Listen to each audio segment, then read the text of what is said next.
ওই স্বামীজি রবীন্দ্রনাথের রচনা করা স্বামীজির একটা গান, এটা স্বামীজি এই গানটা গেয়েছেন, রবীন্দ্রনাথের রচনার গানটা। স্বামীজি রবীন্দ্রনাথের অনেক গান গেয়েছেন, প্রায় 20-25খানা গান স্বামীজি রবীন্দ্রনাথের গান গেয়েছেন। তার মধ্যে এই একটা গান, মরিল মরি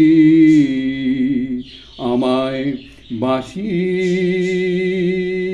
ডেকেছে কে, মরিল মরি আমায় বাঁশিতে ডেকেছে কে, ভেবেছিলেম ঘরে রব, ভেবেছিলেম ঘরে রব, কোথাও যাব না,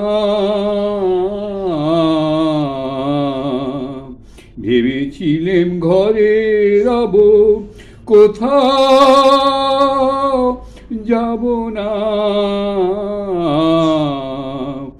ওই যে বাহিরে বাজিল বাঁশি, বলো কি করি, ওই যে বাহিরে বাজিল বাঁশি, বলো কি করি, আমায় বাঁশিতে ডেকেছে কে, মরিল মরি আমায় বাঁশিতে ডেকেছে কে,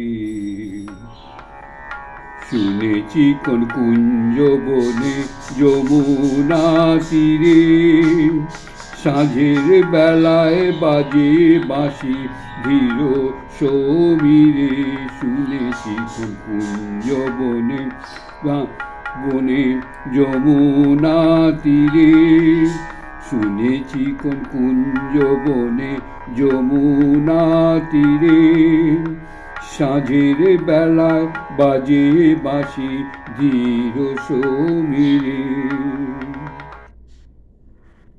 ওগো তোরা জানিস যদি, ওগো তোরা জানিস যদি আমায় পথ বলে দে,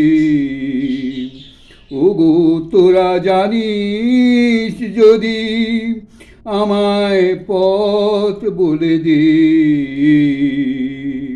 আমায় বাঁশিতে ডেকেছে কে, মরিল মরি আমায় বাঁশিতে ডেকেছে কে, দেখি গে তোর মুখের হাসি, তারে ফুলের মালা পরিয়ে আসি, দেখি গে তার মুখের হাসি, তারে ফুলের মালা পরিয়ে আসি, তারে বলে আসি তোমার বাঁশি, বলে আসি তোমার বাঁশি, আমার প্রাণে বেজেছে, আমায় বাঁশিতে ডেকেছে কে, মরিল মরি আমায় বাঁশিতে ডেকেছে কে। দেখুন, ঠাকুরের যে বাকি শিষ্যরা ছিল, গুরু ভাইরা, তাদের সবাই একটু কী বললে ছুতমার্গ ছিল। যোগীশি এক্সেপশনও দেখা যায়, যেমন রাখাল মহারাজ তারাসুন্দরীকে কৃপা করেছেন, প্রণাম করতে পায়ে হাত দিয়ে প্রণাম করতে দিয়েছেন, তবে তারাসুন্দরী নিজে এসেছিলেন বেলমঠে গিরিশজোরের সঙ্গে। তো স্বামীজির ক্ষেত্রে এই কিন্তু কী বলে, বিনোদিনী বহুবার বেলমঠে এসছেন, এমনকি বিনোদিনীকে তারাসুন্দরী মাসি বলে ডাকতেন। তো তারাসুন্দরী নিজের কথায়, যে আমি যখন খুব ছোট ছিলাম তখন ওই বিনোদিনী মাসি আমাকে বেলমঠে প্রথম নিয়ে আসেন, খুব ছোট তখন আমি। বিনোদিনী কী করে আসতেন, উনি যেমন পাবলিক আসে, মেয়েরা সব আসে, ছেলে মেয়েরা মঠে আসে, সেভাবে এসে ঘুরে চলে যেতেন। কোনো সন্ন্যাসীদের সঙ্গে কথাবার্তা পরিচয় হয়তো দিতেন না, বা জানি না আমি সেরকম কোনো আমি শুনিনি। কিন্তু এবং বিনোদিনীর সম্বন্ধে সেরকম ধরনের কোনো মঠের বইতে কোনো কথাও নেই। এবারে বিনোদিনী নিজের কথায়, নিজের একটা আত্মকাহিনী বিনোদিনী লিখে গেছেন। তো সেখানে তো অনেক কথাই লিখেছেন। শ্রীরামকৃষ্ণ যেদিন সমাধি হয়ে গেছিল ওনার প্রথম চৈতন্য লীলা দেখে বিনোদিনী, সেও লিখেছেন। এবং এও লিখেছেন যে পরবর্তীকালে স্বামীজি তখন এই শ্রীরামকৃষ্ণের তখন দেহ চলে গেছে, এরপরেও স্বামীজি কিন্তু ওই স্টার থিয়েটারে এসে গিরিশ জায়গায় বিনোদিনীদের বহু গান শুনিয়ে গেছে, এই বারবণিতাদের। তো দেখুন এই সমস্ত ঘটনা কিন্তু আপনি মঠের বইতে পাবেন না, যে ওরা এসে বারবণিতাদের গান শুনিয়ে যাচ্ছে বা তাদের সঙ্গে দেখা করে যাচ্ছে, এইসব কথা আপনি পাবেন না।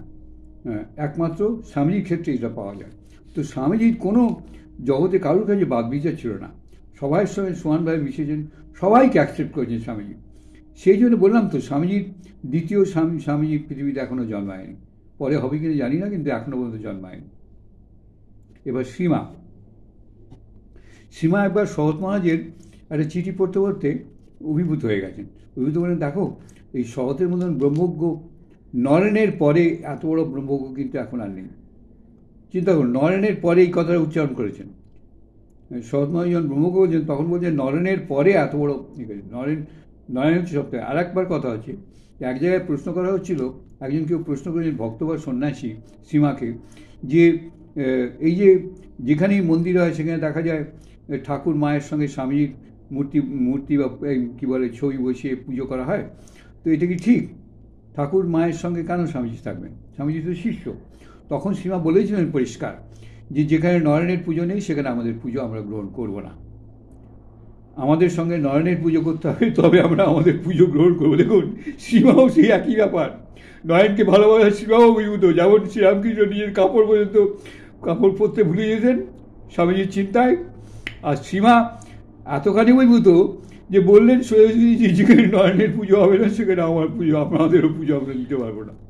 দেখুন সীমার কি অবস্থা। এই হচ্ছে স্বামীজি, বুঝতে পারছেন? আচ্ছা, এবারে গুরুভাইরা তো সেভাবেই দেখতেন স্বামীজিকে।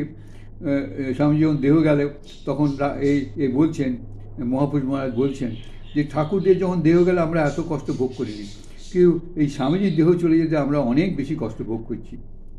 মানে ঠাকুরের ভালোবাসার চেয়েও যেন স্বামীজির ভালোবাসাটা বেশি, মানে তার মানে কি বলবো, চলে যাওয়াটা আরও বেশি কষ্টকর হয়েছিল, সেটা মহাপুরুষ নিজের মুখে বলে গেছেন। আচ্ছা, এবার রাখাল মহারাজ একবার একটা ঘটনায়, রাখাল মহারাজ কীভাবে দেখতেন স্বামীজিকে দেখুন কী চোখে। একবার ওই শরৎচন্দ্র চক্রবর্তী, স্বামীজির শিষ্য শরৎচন্দ্র চক্রবর্তী, যিনি নাগমশাই জীবনী লিখেছেন, শরৎচন্দ্র চক্রবর্তী একবার সামনেতে ওই স্বামীজি বলেন তো আমার পাটা চুপে দিতে, গাটা একটু এই দলায় মালাই করে দেয়। তো উনি যখন করেন মানে তোর দ্বারা হবে, যা রাখালকে ডেকে নেওয়া। শরৎচন্দ্র চক্রবর্তী তো অবাক হয়ে গেল, রাখাল মহারাজ ঠাকুরের সন্তান, মঠের কী বলে অধ্যক্ষ, তো তাকে ডেকে নিয়ে এসছেন। তো রাখাল মহারাজ তখন বেশ করে স্বামীজিকে দড়াই মালাই করে দিয়ে চলে গেছেন। তখন রাখাল মহারাজ বিশ্রাম নিচ্ছিলেন দুপুরে খাওয়া দাওয়ার পরে। তারপরে শরৎচন্দ্র চক্রবর্তীর কিন্তু তাতেও সংশয় মেটেনি, উনি আমার রাখাল মহারাজের ঘরে গেছেন, গিয়ে বলছেন মহারাজ একটা কথা জিজ্ঞেস করবো আপনাকে, যে আপনি ঠাকুরের মানসপুত্র এবং মঠের অধ্যক্ষ, তো আপনাকে স্বামীজি এইভাবে ডেকে নিয়ে গিয়ে আপনাকে দলাই মালাই করালো শরীরে, আপনি করে এলেন, আপনি ব্যাপারটা আমি বুঝলাম না। তখন রাখাল মহারাজ বলছেন, বলিস কি রে, স্বয়ং মহাদেব, আমি কৃতার্থ যে আমি স্বয়ং মহাদেবের সেবা করে এলাম, তুই স্বয়ং শিব রে, কী বলিস তুই? এই দেখুন রাখাল মহারাজের দৃষ্টিতে স্বামীজি হচ্ছে এইটা। সমস্ত গুরুভাই যেখানে, গুরুভাই কেন, যেখানে মিতাদের সঙ্গে গল্প করছেন স্বামীজি, বাগানে মিতারা কাজ করতে এসছে মালিরা, তো স্বামী তাদের সঙ্গে বসে সুখ দুঃখে কথা বলছেন। এদিকে ওদের লাগিয়েছে কিন্তু খোকা মহারাজ বোধহয় লাগিয়েছে ওদের বাগান কাজ করতে। তখন ওরা খোকা মহারাজ বিকেলে এসে বকাবকি করে, দেখতে কিছুই কাজ করেছে দেখছি। এদিকে স্বামীজি কী করেন, ওদের সঙ্গে গিয়ে বসে গল্প করেন, আর ওরা ভুলে যায়, সব ভুলে গিয়ে ওদের স্বামীজির সঙ্গে গল্পে মেতে যায়। তো একদিন স্বামীজিকে ওরা বলছে, তুই আসিসনি, তুই আমাদের কাছে আসিসনি, তুই এলে আমাদের সব ভুল হয়ে যায়, আমরা কাজ করি না, ছোটো মহারাজ এসে আমাদের বকে। বুড়ো মহারাজ, মানে উনি একটু বয়স্ক ছিলেন, খোকা মহারাজ। তো বলছেন উনি ওরা এসে আমাদের বকাবকি করে, তুই আসিস নি আমাদের কাছে, আমাদের সব ভুল হয়ে যায় তুই এলে। এই দেখুন, এই হচ্ছেন স্বামীজি। তাই তো বলি স্বামীজির তুলনা নেই, স্বামীজির মতন দ্বিতীয় মানুষ আর জন্মাননি।